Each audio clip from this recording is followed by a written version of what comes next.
Pourquoi les extraterrestres enlèvent-ils des gens? Quel type d'expérience mènent-ils sur l'humanité? Peut-être cherchent-ils en nous, les humains, une énergie puissante pour soutenir leur existence?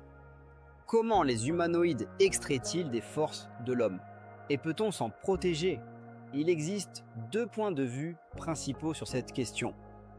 Le premier affirme que les extraterrestres aident l'humanité, tandis que le second considère qu'ils veulent nous détruire. Cependant, cette approche ne satisfait pas de nombreux chercheurs. La question à poser est pourquoi les extraterrestres s'intéressent-ils à nous en premier lieu? Pour éviter les falsifications, un des ufologues a décidé de repartir de zéro et s'est rendu à Volgograd. Il connaissait un étrange cas survenu avec une jeune fille nommée Larissa. Quelques heures de sa vie avaient disparu de sa mémoire et elle ne pouvait pas se souvenir où elle avait passé ce temps. Elle s'est réveillée sur une route déserte près de l'usine de tubes de Volgograd alors qu'il commençait à faire sombre. Larissa, ayant 15 ans d'expérience de conduite, était au volant et son père était assis à côté. Soudain, ils ont vu devant eux une étrange masse de brouillard qui brillait d'une lumière orange. Larissa se souvient, « Nous conduisions en voiture et soudain quelque chose d'incompréhensible. Une sorte de brouillard jaune au-dessus de la voiture. Un triangle blanc. Nous sommes entrés dans ce brouillard. Et la voiture semblait ne pas avancer, mais voler. À la seconde suivante, elle a compris que la voiture était arrêtée. Le moteur ne fonctionnait pas et ils n'étaient plus sur la route. Autour d'eux se trouvait un endroit complètement inconnu avec des garages et des maisons étranges. Son père regarda Larissa avec étonnement et elle, réveillée dans la voiture, ne pouvait pas se souvenir de ce qui s'était passé. Son père non plus ne se souvenait de rien. Larissa regarda sa montre. Il passait devant l'usine vers 9 heures. Et maintenant, il était minuit. 3 heures avaient tout simplement disparu de leur vie. Plusieurs mois passèrent, mais la mémoire ne revint pas. Larissa s'est tournée vers des médecins, mais la médecine n'a pas pu l'aider et elle est tombée dans la dépression. Avec beaucoup de difficultés, l'ufologue a réussi à la convaincre de rencontrer d'autres spécialistes. Le terme ufologie est apparu dans la langue anglaise en 1959 et provient de l'acronyme UFOG, Unidentified Flying Object, qui a son équivalent russe OVNI, objet volant non identifié. L'ufologue a organisé une rencontre entre Larissa et Genadim Bilyov, l'un des ufologues russes les plus connus. Lors de la rencontre, Larissa a raconté que chaque nuit, elle faisait le même cauchemar. Elle conduisait et voyait des ombres floues sur la banquette arrière. Elle avait très peur. Genadim Bilimov, chercheur reconnu et auteur de nombreux livres sur l'ufologie, a tiré une conclusion sans équivoque. Je vois qu'il y a une situation ufologique derrière cela. Gennady Belinov, responsable du groupe Volga d'études des phénomènes anormaux, a également noté que l'enlèvement temporaire est l'un des phénomènes intéressants auxquels l'humanité est confrontée. Les ufologues définissent l'enlèvement temporaire comme une situation dans laquelle une personne est enlevée de force à bord de vaisseaux extraterrestres, puis ramenée. Tous ceux qui peuvent se souvenir du moment de l'enlèvement affirment que les extraterrestres n'utilisent pas de force physique. Ils soumettent soit la volonté de la personne, soit paralysent son corps. Viktor Rogochkin, directeur du Centre de recherche scientifique ENIO, qui étudie les phénomènes paranormaux, a ajouté que selon les données des services spéciaux américains, entre 50 et 60 millions de personnes passent par des enlèvements rotationnels. À Moscou, les ufologues estiment qu'environ 1000 personnes par an sont soumises à des enlèvements temporaires. Larissa et son père auraient pu devenir des victimes d'une abduction extraterrestre, mais ce ne sont pour l'instant que des suppositions. L'ufologue a convaincu Larissa de participer à une expérience décisive. Il est connu que sous hypnose, les gens se souviennent de ce qui est enfoui dans leur subconscient. L'hypnotiseur devait accompagner Larissa tout au long du processus, et à la fin du compte, elle devait sombrer dans le sommeil. La route était vide lorsque Larissa conduisait, son père était assis à ses côtés. À ce moment critique, elle devait se souvenir de quelque chose de spécial. Le regard de son père se reflétait dans le rétroviseur alors qu'ils étaient assis sur la banquette arrière. Après la séance d'hypnose, la mémoire de Larissa lui est revenue et maintenant, elle se souvenait de tout ce qui lui était arrivé, bien que, comme elle l'a avoué, il aurait été préférable d'oublier. Une lumière vive brûlait ses yeux, et bien qu'il n'y ait pas de lampe, la lumière provenait de partout. Larissa ne pouvait pas bouger lorsqu'ils sont entrés. Après la séance, elle a fait un dessin. On y voyait un extraterrestre aux yeux globuleux, d'apparence étrange, qui est devenu un élément de la culture. Vladimir Ajaja, président d'honneur de l'Académie d'ufologie informationnelle et appliquée, note que de telles créatures, connues sous le nom de Greys, apparaissent souvent dans les bandes dessinées et les dessins animés. Les ufologues sont convaincus que, malgré l'image hollywoodienne, ces humanoïdes existent réellement. Les Greys sont de petites créatures avec de grands yeux, mesurant environ 1 mètre, avec une peau grise, ce qui est leur caractéristique principale.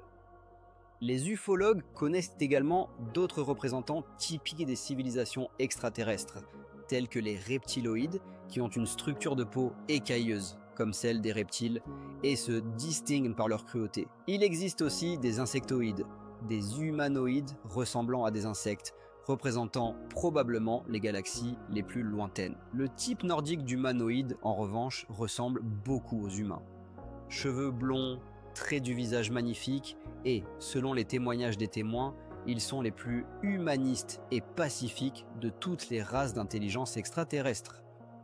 Le type Grey, c'est celui que les humains rencontrent le plus souvent, et ce sont précisément les représentants de ce type qui ont tendance à enlever des personnes. Larissa a vu ces êtres. Elle était allongée sur le dos lorsque l'extraterrestre s'est approché d'elle, tenant un enfant humain dans ses bras. Il a rapproché le corps de l'enfant du corps de Larissa, et elle a ressenti une douleur dans le bas-ventre. Au moment de l'enlèvement, Larissa était à la 5e semaine de grossesse, comme l'a montré l'échographie. Cependant, après l'incident, le diagnostic n'a pas été confirmé et les médecins ont signalé une erreur caractéristique, parfois appelée grossesse nerveuse. La médecine officielle n'explique pas ce mystère, mais chaque année, des milliers de femmes voient à l'échographie la présence d'une grossesse, et une semaine plus tard, le même appareil indique qu'il n'y a pas de grossesse. Le fœtus disparaît sans fausse couche, et il est probable que Larissa a vu dans les bras de l'extraterrestre son enfant. D'autres mères ne peuvent pas se souvenir du moment où leurs enfants ont été extraits de leur corps.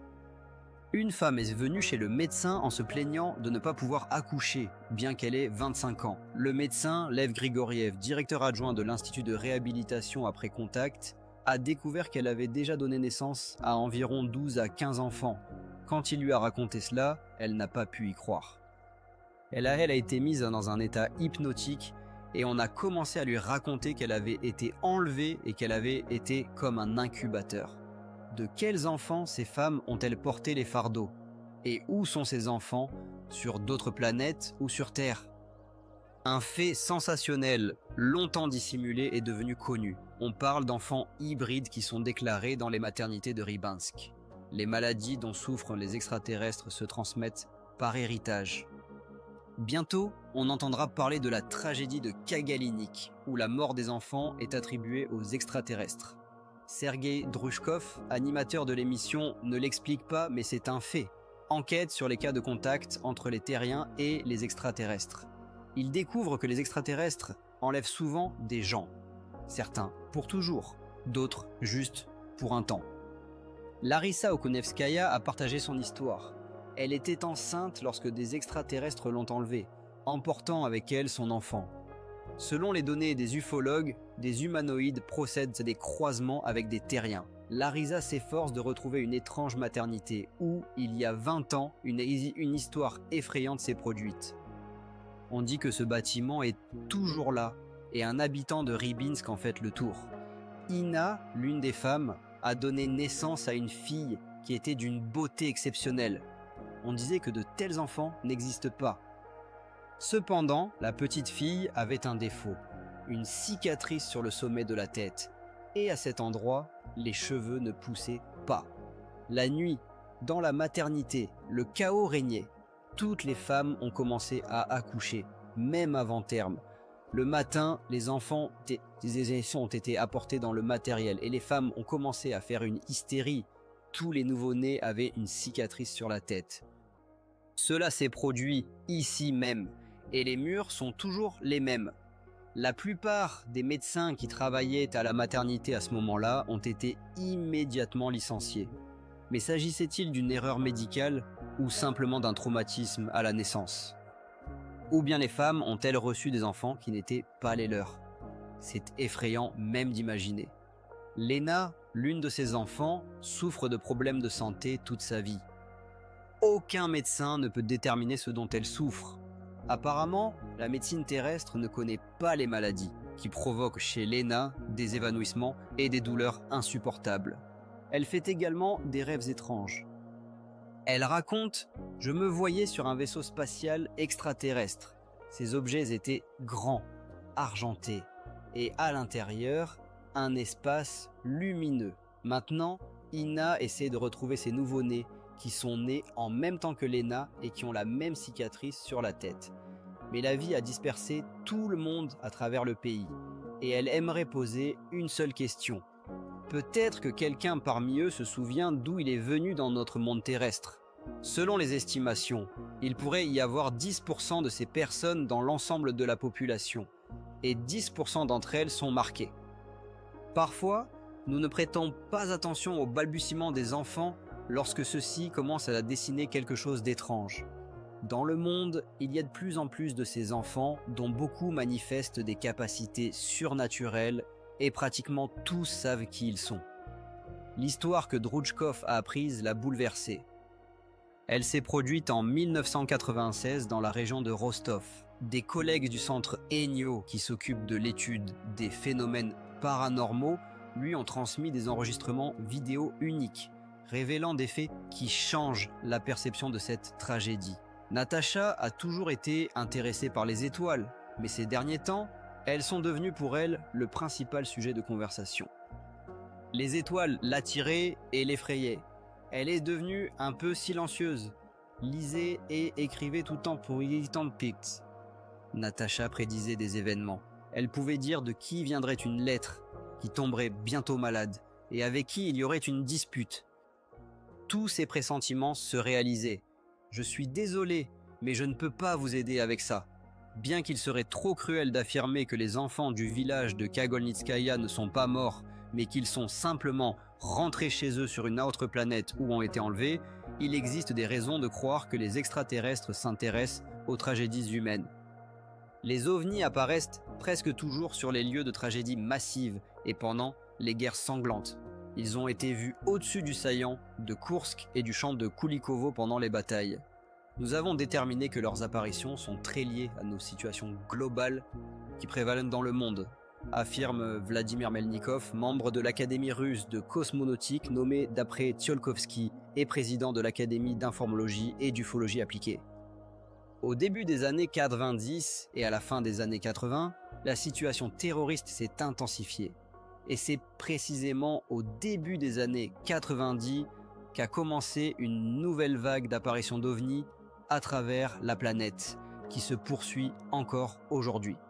L'intérêt des extraterrestres pour les tragédies humaines est également confirmé par d'autres faits. Par exemple, le 20 et 1 septembre 1910, un ovni a survolé Chicago, après quoi des centaines de cadavres ont été retrouvés dans les environs de la ville.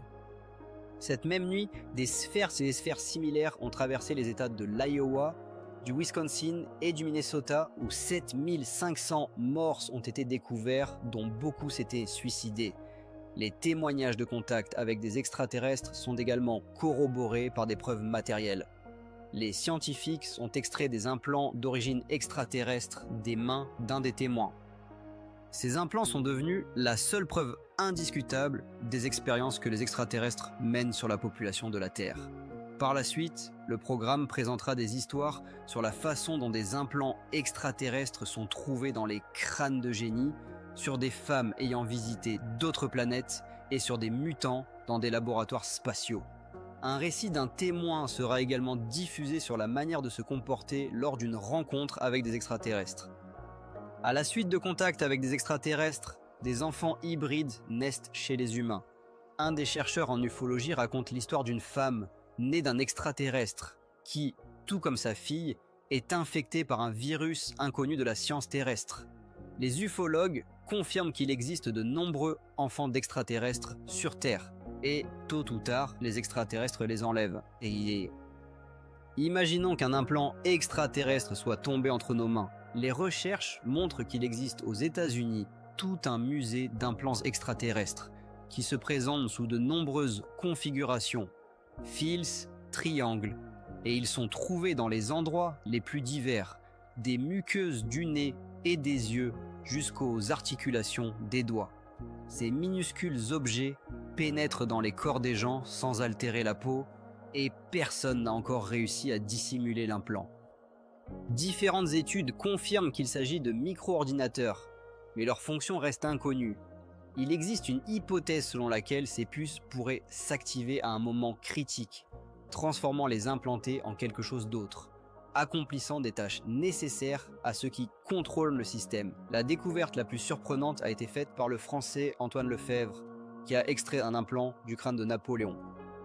Un minuscule émetteur envoyait des impulsions électriques au cerveau et au cœur, ce qui augmentait considérablement la capacité du cerveau à résoudre des tâches intellectuelles complexes. Cette découverte a donné lieu à la supposition que les génies de l'humanité pourraient être apparus grâce à une intervention extraterrestre. Parmi les personnalités connues liées à l'ufologie, il y avait Marina Popović, pilote d'essai de première classe et colonel de l'armée de l'air, qui est devenue l'auteur du livre OVNI sur la planète Terre. Elle, tout comme Tsiolkovsky, était convaincue que les extraterrestres ne se contentent pas de proposer, mais imposent agressivement la communication. Marina et sa fille Oksana ont participé à une expédition qui s'est élevée dans les montagnes à la recherche de traces d'OVNI. La nuit, Oksana s'est réveillée avec la sensation qu'une force inconnue l'entraînait hors de la tente. Elle s'est retrouvée à la lisière de la tente lorsque Marina, s'étant réveillée, l'a saisie par la main. À ce moment-là, la force inconnue a relâché Oksana. D'autres membres de l'expédition affirmaient avoir vu un extraterrestre, le décrivant comme une ombre haute qui se projetait sur la nourriture. Pendant ce temps, Oksana a commencé à avoir de fortes pulsations et sa pression et sa température ont brusquement augmenté. Elle n'a pas pu se remettre pendant 1 jour, puis a commencé à parler de ses sensations. Oksana a évoqué de fortes mains qui l'attiraient vers elle et qu'elle ne pouvait pas résister. Cependant, malgré cette peur, Marina et Oksana croient toujours que les extraterrestres ne souhaitent pas de mal, mais qu'ils essaient peut-être de stimuler notre développement. Parmi les ufologues, il existe également un point de vue opposé. Il y a des raisons de croire que les extraterrestres ne se préoccupent pas du développement de la civilisation terrestre, mais de son contrôle. Ils n'ont pas l'intention de transmettre les hautes technologies dont ils disposent. Il existe une hypothèse selon laquelle les extraterrestres ont expulsé à la fois nous et les Américains de la Lune, qui, selon les ufologues, est une base pour les extraterrestres visitant la Terre. Dans les entrailles de la Lune se trouvent des laboratoires où les extraterrestres mènent des expériences sur des personnes enlevées. Parmi ceux qui affirment avoir vu de leurs propres yeux des expériences menées par des extraterrestres sur des êtres terrestres, il y a Natalia, qui s'est un jour réveillée la nuit à cause d'une voix qui l'appelait. La voix était douce et calme. Elle m'a vu demander de sortir sur le balcon. Lorsque Natalia Vorobitska a posé le pied sur le sol en béton refroidi, elle n'a pas ressenti le froid. Au lieu de cela, une agréable chaleur se répandait dans tout son corps. « Regarde vers le nord », a-t-il dit. Natalia a regardé dans cette direction. « Nous allons te montrer la planète », a-t-il ajouté. À ce moment-là, elle ne ressentait pas la peur. Peut-être que son courage et son intérêt ont attiré l'attention des extraterrestres. Et la nuit suivante, ils l'ont invitée à visiter leur planète. Elle se souvient qu'ils lui ont montré leur laboratoire. « Nous rassemblons tout ce qui est vivant », ont expliqué les extraterrestres. Nous essayons de créer de nouvelles espèces. Natalia a vu une grenouille croisée avec un bulldog. Ce monstre aux pattes de grenouille la regardait avec des yeux de chien tristes, droit dans les yeux. « Je l'ai tellement plaint », a-t-elle avoué. Je pensais qu'elle aurait pu mieux pleurer. L'extraterrestre a expliqué qu'ils étaient une race humaine. Et même les fruits des expériences ratées, ils ne les détruisent pas. Alors, Natalia a demandé « Et où sont les fruits des expériences réussies ?» À quoi les extraterrestres ont répondu que c'était ce qu'ils avaient réussi et qu'il ne valait pas la peine de le montrer. Vorojbitska a immédiatement compris qu'il s'agissait de personnes. Les humanoïdes croisent aussi des humains, tout comme tous les autres animaux. Une femme a été tentée d'être croisée avec une créature reptilienne, disaient les témoignages enregistrés chez Fologine. Ils font cela sans notre consentement, sans notre autorisation. C'est une profanation, c'est de la violence. Cependant, que pouvons-nous répondre? Peut-être un certificat de l'hôpital psychiatrique et le brandir devant les extraterrestres, en affirmant directement en face « Vous n'existez pas ?» Un certain type d'expérience se produit, peut-être pas dans le meilleur sens, et nous ne savons même pas comment nous défendre. La science joue parfois un rôle négatif à cet égard. C'est de la pure schizophrénie, c'est une phobie chez quelqu'un, affirment les sceptiques. Les ufologues ont élaboré une série de recommandations sur la façon de se comporter lors d'un contact forcé et de ne pas devenir victime d'enlèvement. Si vous voyez une possibilité de vous cacher, essayez de le faire.